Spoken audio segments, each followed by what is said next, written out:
साननैनि हाबाफारि लानानै खैराजार गुदि फरायसालिया 70थि बोसोर गायसनथाय सान फालिथायखौ दिनैनिफ्राय जागायबाय।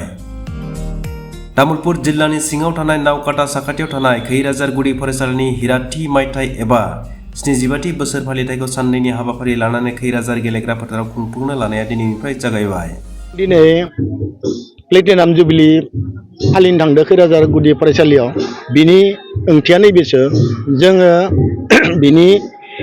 नैबेनि थ्रुयै जों नैखौनो फोरमायनो थांदों जे नैबे ओनसोलाव जे गंसे खैराजार गुदि फरायसालि दोङो, बेखौ जोङो रायजोफोरनि सिगाङाव बा रायजोफोरनियाव जोङो बेखौ गोसार होनाय, जाहाथे नैबे जोंनि फरायसालिफोरा दा जेरैबायदि गथ' गथाय गैयैनि थाखाय थैनो थांगासिनो दोङो बा तालामारि जानो थांगासिनो दोङो, बे बिथिङाव जोङो एसे गुरुत्व होदों, जाहाथे जोंनि नैबे फरायसालिनि बाथ्राखौ गुबुन गुबुन मानसिफोरा बा गोजान गोजानावलागै बा जोंनि खाथि खाला थानाय बे सुबुंफोरा जाहाथे नैबे खैराजार गुदि फरायसालिनि बाथ्राखौ मिथियो।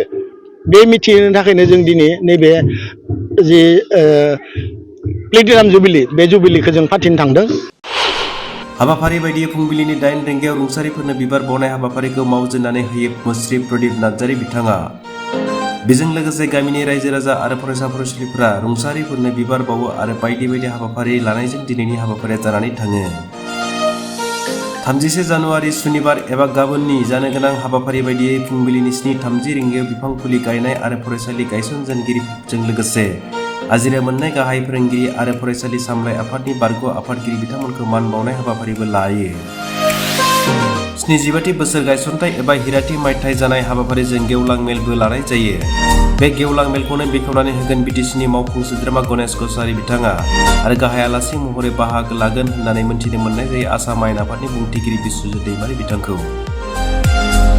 जोंनियाव बयबो जोंनि खाथि खालानि गार्जेनफोरनो सोंना नायनो हायो। जोंनि फरायसालिया सरासनस्रायै जोङो बांद्राय बुङाब्लाबो फरायसालिखौ जोङो थारमाने ओरैबायदि बुंनो हायो, गंसे प्राइभेट स्कुलनि गथ'फोरजों जोंनि फरायसालिनि गथ'फ्रा माने एखे आरो समान। मानो होनना बुङोब्ला जोङो इउनिफर्मनिफ्राय बा बायदिसिना बिथिंनिफ्राय जोंनि सोलोंथाइनिफ्राय जोङो थारमाने गंसे प्राइभेट स्कुलजों जोङो थारमाने फेर फाथिनो जों थांबाय थायो आरोखि।